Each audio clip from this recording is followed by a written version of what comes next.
Welcome beyond the veil. You are listening to Moonlight and Ironwood. If you want to skip the wait and download the full audiobook right now, the link is in the description. Now, take a deep breath. The mist is rising.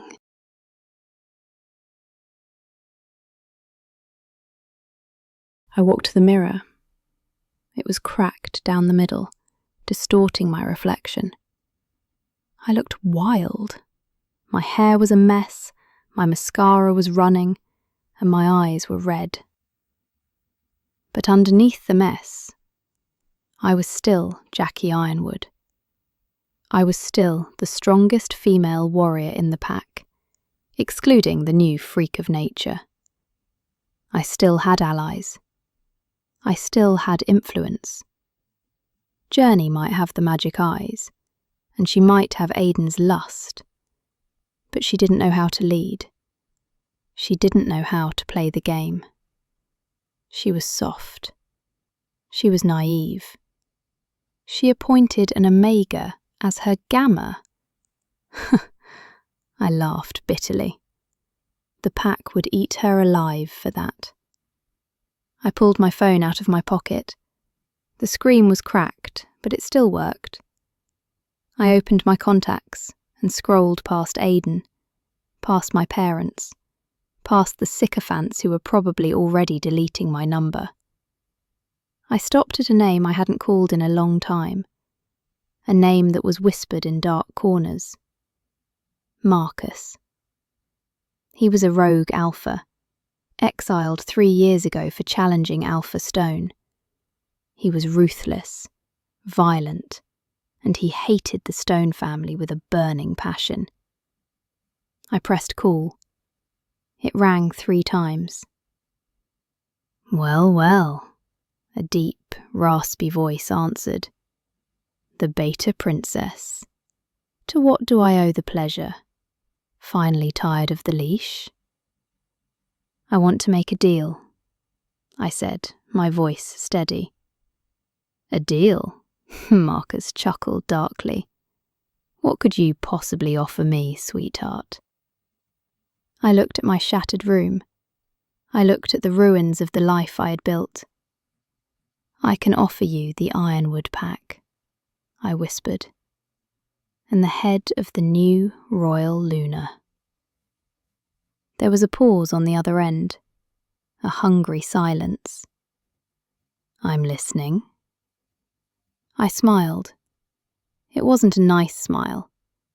It was the smile of a queen who had lost her crown and decided to burn the kingdom down instead. Meet me at the old mill in an hour, I said, and bring your wolves. I hung up. Let Journey have her violet eyes. Let her have her fairy tale. Stories usually ended with the villain dead. But this time, the villain was just getting started. Chapter 13. Deal with the Devil. The old mill was a festering wound on the edge of the Packlands. It was a skeletal structure of rotting wood and rusted iron, sitting precariously on the bank of a river that ran black with silt. It was technically neutral territory, too close to the border for the Ironwood patrols to monitor constantly, and too close to civilization for the deep woods rogues to claim. It was purgatory. I parked my sleek convertible a mile away, hiding it under a cluster of low-hanging willows. My heels sank into the mud as I walked, but I didn't care. The mud, the cold, the smell of decay, it all matched the rot inside my chest. I had changed out of my ruined clothes into black tactical gear. If I was going to meet a rogue alpha, I wasn't going to look like a jilted debutante. I was going to look like a warrior. The mill creaked as I stepped onto the rotted floorboards. The air smelled of mould and wet dog. You came alone, a voice rumbled from the shadows. Bold. Marcus stepped out from behind a rusted gear shaft. He was huge, easily as tall as Aiden, but broader, thicker.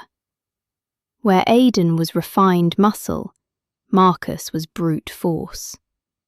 His face was scarred, a jagged white line running from his temple to his jaw, a souvenir from the fight that got him exiled. His eyes were yellow, feral, and predatory. He wasn't alone.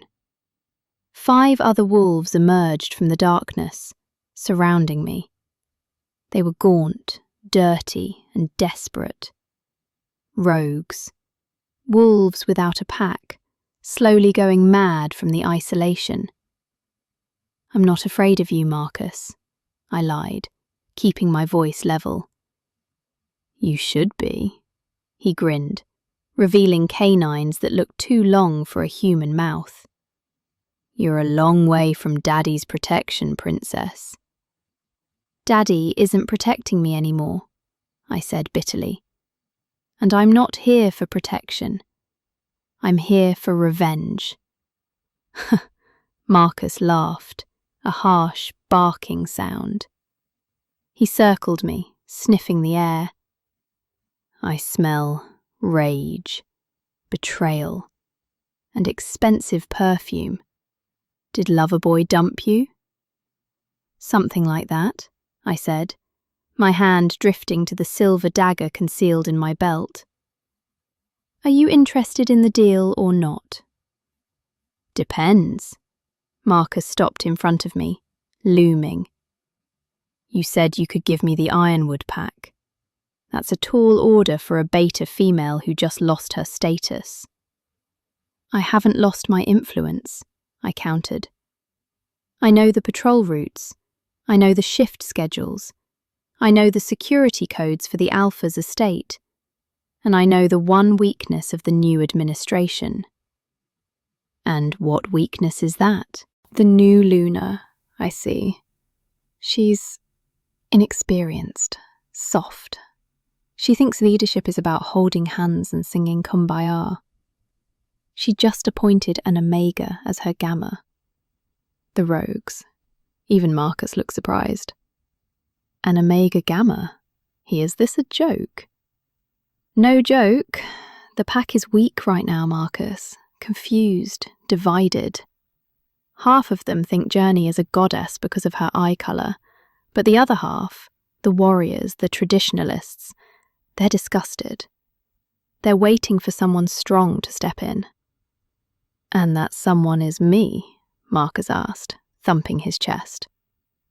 "That someone is us, I see. I can get you inside the estate. I can disable the perimeter alarms during the next full moon gathering. You and your pack storm the place. You take out Alpha Stone and Aiden." "And you?" Marcus leaned in, his breath hot and rank on my face. "What do you get out of this?" "I get Journey," I voiced, dripping with venom. "I want her alive.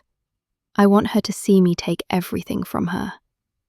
And then I want to be the one to end her." Marcus studied me for a long moment. He was looking for the trap. He was looking for the lie. "And after?" he asked. "When the stones are dead and your sister is a rug?" "You take the Alpha title," I said, the words tasting like ash. "You become Alpha of Ironwood, and I swallowed my pride, my dreams of being Luna beside Aiden. "I will be your beta. I will run the pack logistics. I will make sure the transition is smooth." It was a demotion. It was a deal with a monster. But it was better than bowing to Journey. Marcus, extending a scarred hand. "You've got a deal, Ice Queen. The next full moon is in 2 weeks. Be ready." I took his hand. His skin was rough, calloused. It felt like shaking hands with death. "I was born ready," I said. As I walked away from the mill, leaving the rogues to their darkness, I didn't feel fear. I didn't feel regret. I felt cold. Beautifully, terribly cold. The villain wasn't just getting started. The villain had just signed the death warrant for the Ironwood Pack. Chapter 14. The Inner Circle. The reality of being royal wasn't nearly as glamorous as the fairy tales suggested. In the stories, the royal wolf ascended the throne and everyone cheered. In reality, being a royal meant homework. Lots and lots of homework. "No, Journey," Luna Elena said, tapping a manicured finger on the thick, leather-bound ledger in front of me. The winter solstice budget isn't just about decorations. It's about resource allocation for the harsher months. If you overspend on ice sculptures, the pups in the outer sectors don't get new coats. Letting my head thump onto the desk. I thought being Luna was about, inspiring people, leading the hunt, not accounting. A true Luna feeds her pack before she leads them, Luna Elena said, her voice stern but her eyes kind. She was a beautiful woman, with silver streaks in her dark hair and a regal bearing that made me want to stand up straighter. She had welcomed me into the estate, not just as her son's mate, but as a daughter. She looked over at Nia, who was sitting on a plush velvet chair, scribbling furiously in a notebook. "And you, Gamma Nia," Luna Elena addressed her. "Are you keeping up?" "Yes, Luna," Nia, dropping her pen. "Resource allocation. Coats over ice sculptures. Got it." Nia looked like a deer in headlights. She was wearing her new Gamma uniform, which was really just black tactical pants and a fitted long-sleeve shirt that she had insisted on accessorizing with a purple scarf. "Gamma duties are different," Luna Elena explained. "Your role isn't just logistics, it's morale, it's intelligence. You need to know the heartbeat of the pack. Who is unhappy? Who is sick? Who is plotting?" "I know all of that," Nia said, relaxing slightly. "Mrs. Higgins in Sector 4 is unhappy because her neighbour's dog barks at night. Old Man River is sick with gout again. And Chloe is plotting to dye her hair pink to get attention." Luna Elena. "Good, that's a start. But now you need to listen for deeper currents. Dissent. Threats." The door to the office opened, and the air shifted instantly. The scent of rain and pine flooded the room, mixed with something earthier, like oak and fresh soil. Aiden walked in, looking every inch the future alpha in dark jeans and a black t-shirt that strained against his muscles. But he wasn't alone. Walking beside him was a guy I had seen around school but never really spoken to. He was tall, with sandy blonde hair that fell into his friendly blue eyes and a build that was sturdy and dependable. "Ladies," Aiden greeted us, dropping a kiss on his mother's cheek before coming over to rest his hand on the back of my neck. The contact sent a reassuring warmth through me. "How's the torture going?" "It's not torture, it's leadership," Luna Elena corrected, closing the ledger. "Who is your friend?" "This," Aiden said, clapping the blonde guy on the shoulder, "is Caleb, my best friend, and, as of 10 minutes ago, my official beta." Caleb stepped forward, giving us a lopsided grin. "Hey, nice to meet you, Luna Journey. And Gamma Nia, is that right?" "That's right," Nia said, straightening her scarf. "Don't wear it out," Caleb laughed, a genuine, warm sound. "I wouldn't dream of it. Aiden told me you threatened him with a cast-iron skillet. I have to say, I'm already a fan." Nia blushed, which was rare. "It was a tactical decision." "Caleb has been my right hand since we were pups," Aiden explained to me. "He knows how I think. He knows how to stop me from doing stupid things. Usually."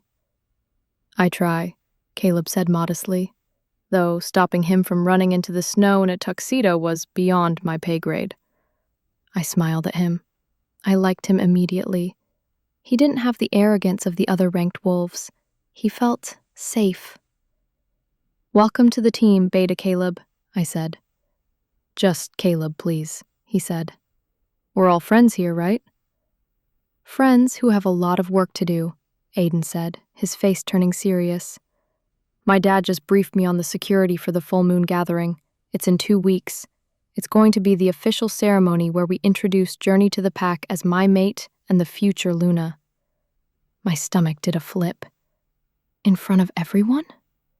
Everyone, Aiden confirmed. It has to be done. We need to solidify our position, show them that the leadership is strong and united. It's also a target, Caleb pointed out, his blue eyes losing their humor. A gathering like that, it's the perfect time for anyone with a grudge to make a move. You mean Jackie, I whispered. We haven't seen her since the meeting, Aiden said. She's gone dark. That worries me. We'll be ready, Nia said, surprising us all with the steel in her voice. She stood up, looking less like the taco pajama girl and more like a gamma. I'll double the listening post in the lower sectors. If Jackie tries to recruit anyone, I'll know. And I'll coordinate the perimeter guards, Caleb added. We'll lock the estate down tight. Luna Elena stood up, looking at the 4 of us, Aiden, me, Caleb, and Nia. The Alpha, the Luna, the Beta, and the Gamma. The new inner circle, she said softly, pride shining in her eyes. You are young, you are unconventional, but looking at you now, I think you might be exactly what this pack needs. Aiden took my hand, squeezing it tight. We've got this. I looked at my mate, at my best friend, and at our new ally. The fear was still there, lurking in the corners of my mind, but it was smaller now. Let's get to work, I said. Chapter 15, The Unveiling. 2 weeks flew by in a blur of spreadsheets, strategy meetings, and intensive combat training. Aiden insisted I learn to defend myself, both in human and wolf form. You're a royal, he'd say as he pinned me to the mat for the 5th time in an hour. You have power, Journey, but you don't have technique. Power without control is just a bomb waiting to go off. I learned to throw punch. I learned to use my opponent's weight against them. And in wolf form, I learned that being bigger than everyone else had its advantages. Mainly, that I could tackle Aiden and sit on him until he tapped out. But despite the progress, the dread of the full moon gathering loomed over me like a thunderhead. The night arrived with a heavy, oppressive stillness. The moon was huge and swollen in the sky, casting a silver light over the packlands. The gathering was being held in the ancient stone amphitheater behind the estate, a place where the Ironwood Pack had met for generations. Breathe, Nia said, fastening the clasp of my necklace. It was a delicate silver chain with a moonstone pendant, a gift from Aiden. I can't breathe, I wheezed. This corset is trying to murder me. It's not a corset, it's a structured bodice, Nia corrected, smoothing down the fabric of my dress. It wasn't beige. It was a deep, shimmering violet that matched my wolf's eyes, with long sleeves and a skirt that flowed like liquid night. And you look like a queen. Seriously, Jay, you look terrifying. Terrifying is good? For a Luna, terrifying is essential. There was a knock at the door, and Caleb poked his head in. He looked sharp in his formal beta blacks, an earpiece wired into his collar. It's time, he said, his face serious. Alpha Stone is starting the opening address. Perimeter is secure. No sign of trouble.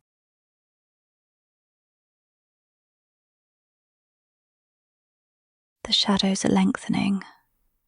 That is the end of this chapter. Can't wait to see what happens next. You don't have to. Download the full, uninterrupted story right now at the link below. Otherwise, subscribe, and I'll see you in the next chapter. Sweet nightmares.